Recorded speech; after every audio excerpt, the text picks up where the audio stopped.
You know, we lift things, we walk, we run. It all just happens, right? So automatic. But what if I told you that every single one of those movements is powered by billions of tiny little motors pulling on microscopic ropes inside your cells? It sounds like science fiction, but it's not. Today we're going to zoom all the way in and see how your muscles actually work. Okay, go ahead and do this with me. Just a simple action, right? Flex your bicep. We do this without even thinking about it. But what's happening inside that muscle right now? Well, it's the grand finale of a truly phenomenal chain of events. Yeah, what's actually happening inside that muscle is, well, it's kind of a high-speed miracle. We're talking billions of tiny little engines all firing at once. So you want to see it? I thought so. Let's go. We are zooming all the way in. All right, but before we go full-on microscopic, let's just take a step back and appreciate the big picture for a second, because your muscular system, it really is a masterpiece of engineering. You know, it's so easy to just think of muscles as, well, muscle tissue. But get this. Every single one of them is actually a distinct organ. Yeah, an organ, with its own dedicated nerve and its own blood supply. Your body is this incredibly intricate machine with over 600 of these powerful parts all working together pretty much in perfect harmony. Okay, now for the really fun part. We're going to take just one of those 600+ muscles and start our journey inward. We're going to peel back the layers, one by one, to find the real engine room. So the first thing you notice is that muscles are kind of built like a rope that's made of smaller ropes. The whole muscle is wrapped up in this protective sheath, and then inside it's divided into smaller and then even smaller bundles. It's this nesting doll structure, and it's what gives them such incredible strength and control.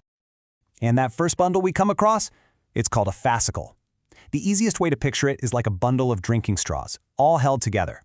And each one of those individual straws, well, that's where we're headed next. And here we are. We're now inside the fascicle, and what we find are the muscle fibers. Now, these aren't just threads. These are the actual individual super long cells that do all the heavy lifting. I mean, everything we've seen so far, it's basically just structure and fancy packaging to support these little powerhouses. Okay, now we're getting to the heart of it all. Inside every single one of those muscle cells are the real engines, two types of protein filaments. So let's meet them. You've got your thin filaments, called actin. Think of that as the rope or the track. And then you've got your thick filaments, myosin. These are the tiny little motors that are going to pull on that rope. And believe it or not, this simple pulling action, this motor grabbing and pulling this rope, happening billions of times all at once, is the basis for every single move you make. It's wild. Let's watch this thing, the power stroke, in action. Okay, this image right here really shows it all. On the left, you've got a relaxed muscle unit. It's called a sarcomere. And then on the right, boom, it's contracted. But look closely. The filaments themselves, the little ropes and motors, they haven't actually shrunk. They've just slid past each other, pulling the ends of the whole unit closer together. It's so simple, and honestly, just brilliant. And that is the key insight. It's a concept known as the sliding filament model. The individual protein strands don't get shorter, it's all about them sliding past one another, creating more overlap, and that's what shortens the muscle overall. It's just an incredibly efficient design. So, the big question is, how does the motor actually pull the rope? Well, it's this super fast 5-step cycle. Ready? First, calcium shows up and basically exposes a spot on the rope for the motor to grab. Second, the myosin motor binds to that spot, making what's called a cross bridge. Third, and this is the main event, it pulls. That's the power stroke. Fourth, a little energy molecule, ATP, comes in and forces the motor to release its grip. And finally, that ATP energy is used to reset the motor, kind of like cocking a spring, getting it ready for the very next pull. And this whole cycle, it happens thousands of times a second in just one cell. Unbelievable. Okay, that's amazing. But what kicks this whole thing off? How does a simple thought, like, I'm going to lift my coffee cup, trigger this incredibly complex molecular dance? Well, it all starts with an electrical command. A signal gets sent from your brain down a super specialized nerve cell called a motor neuron. Just think of it like the body's own express messenger service, delivering your commands. What's really cool is the nerve doesn't actually touch the muscle. There's this tiny gap between them. So when the electrical signal gets to the end of the nerve, it releases a chemical messenger that floats across that gap.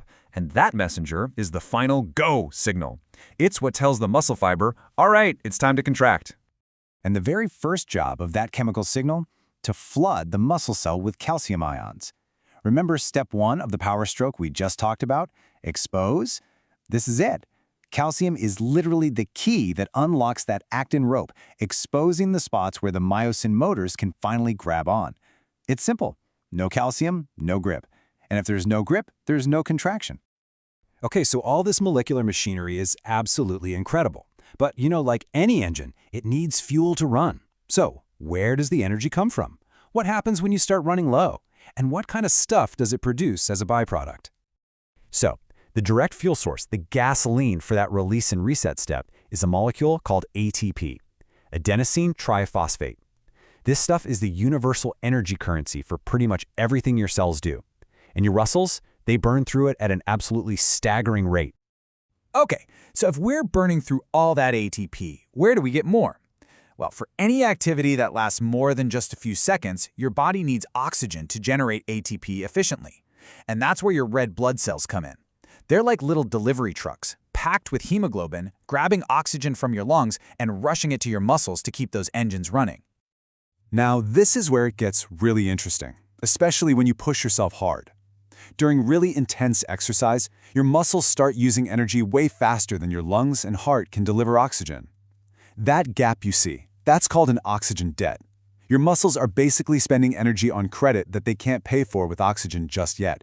And that debt, it has to be repaid later, which is exactly why you're still breathing hard for a minute or two even after you've stopped sprinting. And when that oxygen debt gets too high, you hit the wall. We all know the feeling, muscle fatigue. And it is not just in your head. Your muscles are literally physically losing their ability to contract. This is often because byproducts, like lactic acid, are building up way faster than your body can clear them out, and it just gums up the works. And finally, there's one last really fascinating byproduct of all this microscopic activity. See, every single one of those billions of power strokes is not perfectly efficient. It releases a tiny little bit of energy as heat. But when you add them all together, it becomes a major source of your body's heat. It's the reason exercise makes you feel warm, and it's also why you shiver when you're cold. Shivering is just your body causing rapid, tiny muscle contractions specifically to generate heat. Pretty smart, huh? So let's just recap this journey. It goes from a thought to an electrical spark to a flood of calcium to literally billions of tiny motors pulling on ropes. This entire incredible sequence happens over and over again just for you to take a single step. So if this ridiculously complex dance is happening inside you every moment of every day, just to let you walk across a room, just imagine what else you're capable of.